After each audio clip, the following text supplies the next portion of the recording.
Hello, this is Gray Hughes of Gray Hughes Investigates on YouTube. Please hit the like button, share, and subscribe.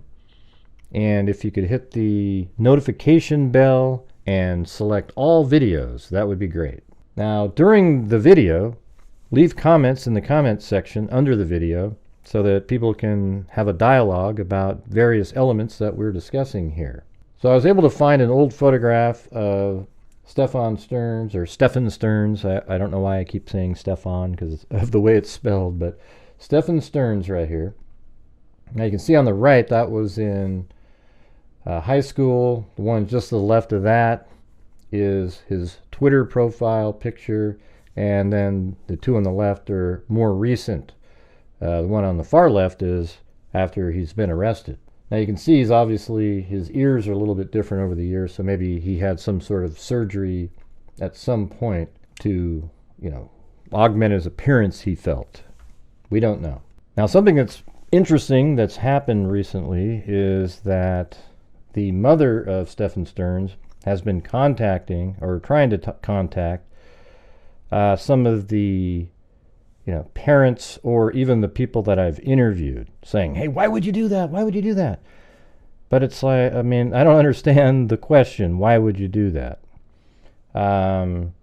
Why did your son do that? Why are you going after those people who just came forward courageously and wanted to put the story out? You might want to look in your own mirror. One of the guests said that you paid off or gave money to one of Stefan's roommates so that he wouldn't come forward with the videos that he had been taking of his roommate's wife. So maybe there was even some CSAM material in that network folder, as well as one of my guests reported the roommate telling him. I just found that interesting, so I thought I'd let you know that she seems to be actively going out there trying to question why people are saying certain things about Stefan Stearns. And her, as a matter of fact, every single one of them said she was very strict. One of them said she was very strict, and the other one had a lot worse things to say about her. And I don't know, all I can go by is what their experience was. Now let's take a look at something else in the case. We know that the apartment is right here on Santa Maria Drive, and he was seen there at 8:19. Now remember, at 7:35 he's throwing the backpack and laptop into the dumpster, which is contradictory to what Jennifer stated about seeing her getting ready to go to school at 8 in the morning. Unless it was absolutely premeditated, which I don't believe it is. I'll be making a video on how it seems spontaneous, this crime. You would have to think that he was already throwing stuff in dumpsters while she's getting ready to go to school. That doesn't make any sense whatsoever. At some point, somebody's going to have to figure out why she said that. Was that just something that he told her to say? Because they're saying different things. You gotta admit that you saw her too in the morning, because maybe she never really actually woke up. Maybe she slept in and she never woke up that morning, and she's just saying she saw her getting ready to go to school because he probably said, man, they don't even know if she was still alive and stuff like that, but I took her to school and dropped her off. Can you just say that you saw her getting ready? And maybe that's what she said. That's a definite possibility. People like Stefan Stearns have the ability to convince people to do things like that. So here is the apartment complex, and then at 8:19 he's returning with her lifeless body in the vehicle. So it's likely that he put her somewhere first and then went to get her. We don't know. It's really kind of confusing why he's returning back to the apartment complex with her lifeless body in the vehicle after throwing away the laptop and the backpack into a dumpster at around 7:35. I think this might be the dumpster right here. That's as you're exiting the complex. I don't really see any dumpsters just randomly placed throughout the complex here. So maybe it was just conveniently placed when people were leaving in the morning. They could just put things in the dumpster here. So it's confusing, though. Was it really early in the morning where he's just not seen on camera that he took off and put her somewhere, and then in the morning threw away the laptop and the backpack, and then he went back and retrieved her and came back to the apartment complex? But where was she when he went back to the apartment complex for all those hours before he left? So the route that I think he took is likely this one. Out of the apartment complex, you can almost immediately get onto Highway 192, and then all you do is turn right on Hickory Tree Road, and that takes you right to the crime scene. Now, there's other more convoluted ways that you could do this, which Google Maps puts up on there.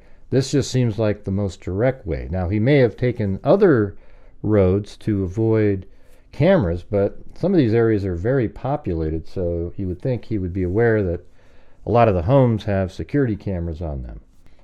Now, if we listen to this press conference right here, in a portion of this video, she explains where the flat tire took place, and I didn't really notice before, but it's interesting how they ended up finding where she was located, because where the flat tire appears to have happened is nowhere near there. We had all thought that the flat tire was kind of right in that area, and that's how somebody saw him, and then they went, oh yeah, and then her body was put pretty close to the road in those hedges right there. But that isn't where the flat tire was, based on what this officer here says in this press conference. Thank you for being here. As Sheriff Mina said, this is still an active and ongoing investigation, and there is a lot of additional information that we cannot release at this time. I do want to note that Stephon Stearns was transported from the Orange County Jail to the Osceola County Jail, where he is being held on capital sexual battery charges filed by the Kissimmee Police Detectives. Right now, our top priority is recovering Madeline. We are still appealing to our community for its help in this case. Please share this crime line bulletin on my right of Stephen Stearns. He was last seen driving a silver 2010 Lincoln MKZ. Yeah, and then she refers to, I believe it's this image right here, where we can see the vehicle, and there's the license plate right there. And here is the tire where it appears he had a flat tire and replaced it with one of the donut spare tires that you put in vehicles as a temporary replacement. The Florida tag is IYLL82. On Monday, February 26th, between 1 and 2:30 p.m. in the area of State Road 192 and Old Hickory Tree Road. Okay, so that's Old Hickory Tree Road. So there's a Hickory Tree Road and there's an Old Hickory Tree Road, and they're right next to each other. This is Hickory Tree Road, and Old Hickory Tree Road is right here. This is Highway 192. So the first spot she mentioned is right here at this intersection. Let's go back. As well as Old Hickory Tree Road and Nolte Road. So let's take a look at where that is located. So Nolte Road is N-O-L-T-E Road right here. And this is Old Hickory Tree Road and Nolte Road. So she gave a range from here to there. During this time frame, it is believed that Stearns had a flat tire and might have been seen changing the tire in this area. So the tire was being changed in this area right here.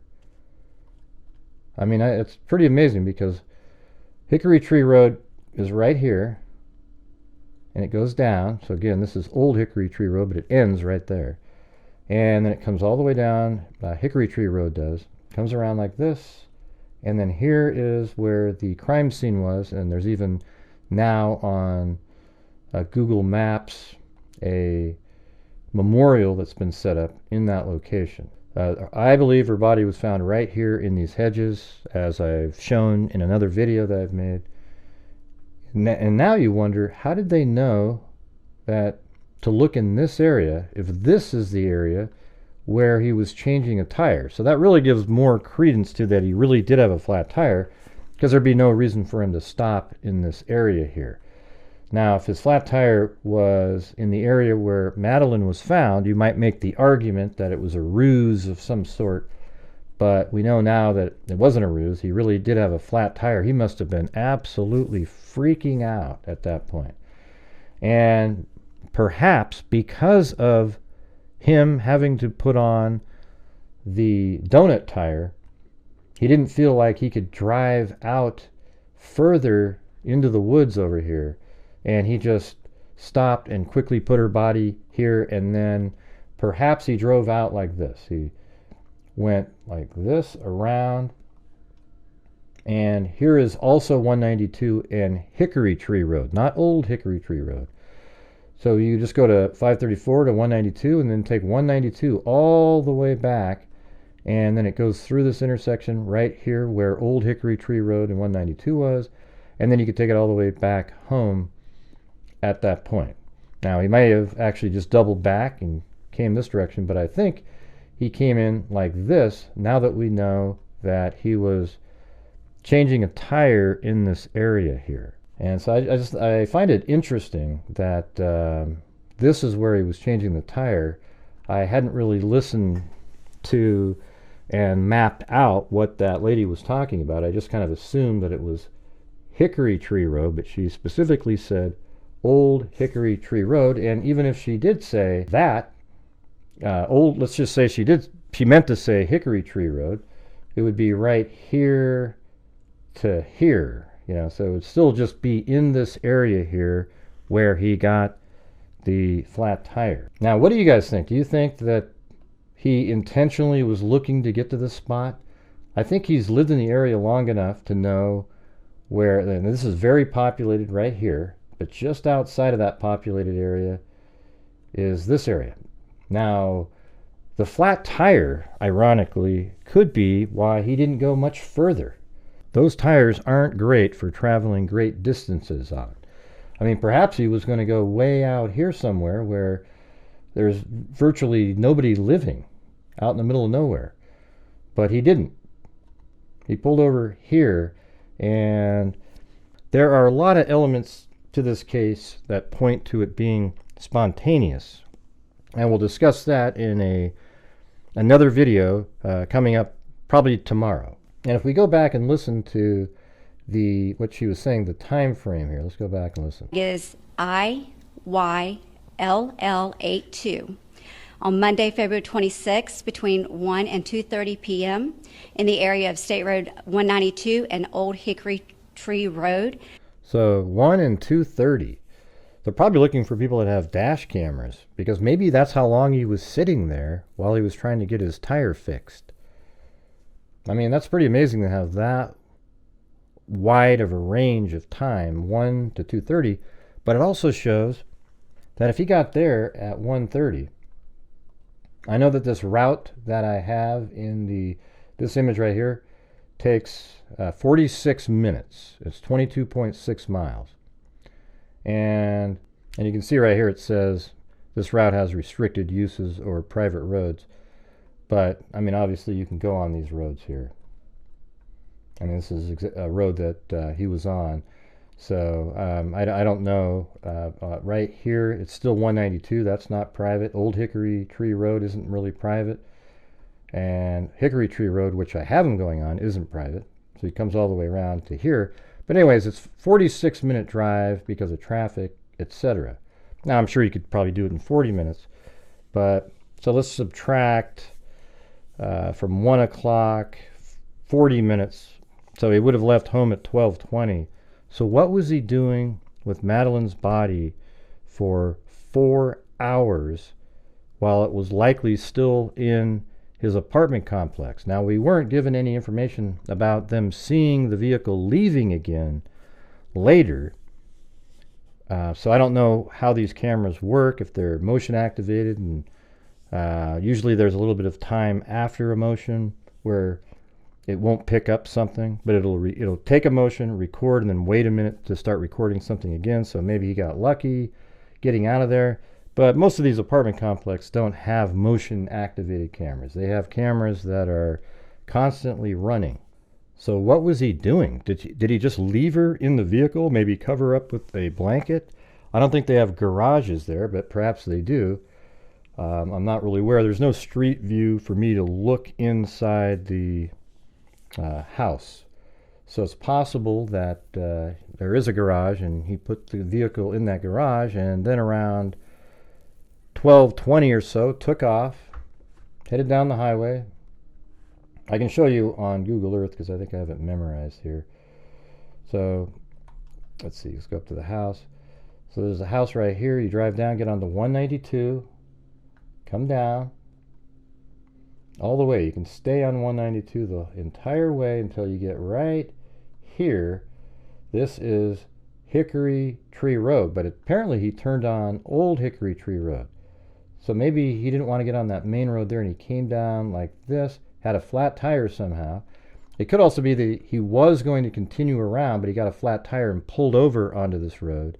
And then once he got it fixed, knowing the area, he probably came down here, took a left on Nolte Road, and then went straight down on Hickory Road like that, down and around, and then came up right into this area. Now, as you've seen on other videos that I've shown, that is the crime scene right there. So he made it here, and then I think with that spare tire, he'd want to get back as soon as possible. So perhaps he went right over to 192 like this and drove all the way back on a freeway. But it's also very possible that when he came back, he went through some neighborhoods on slower roads given the tire that he has. So let me know in the comments what you think. It's pretty interesting stuff. This part here does have me a little bit more baffled, though, that this is where his flat tire occurred, and somehow they were able to figure out that he was here. I had thought that the flat tire was in this area, and that's what directed him to look in this wooded area. So thank you all very much for watching. Keep a lookout for the next video, which will be on how the crime appears to be spontaneous. And let me know in the comment sections what you think. Please hit that like button, share, and subscribe. And, as I always say, everybody, until next time, be safe out there.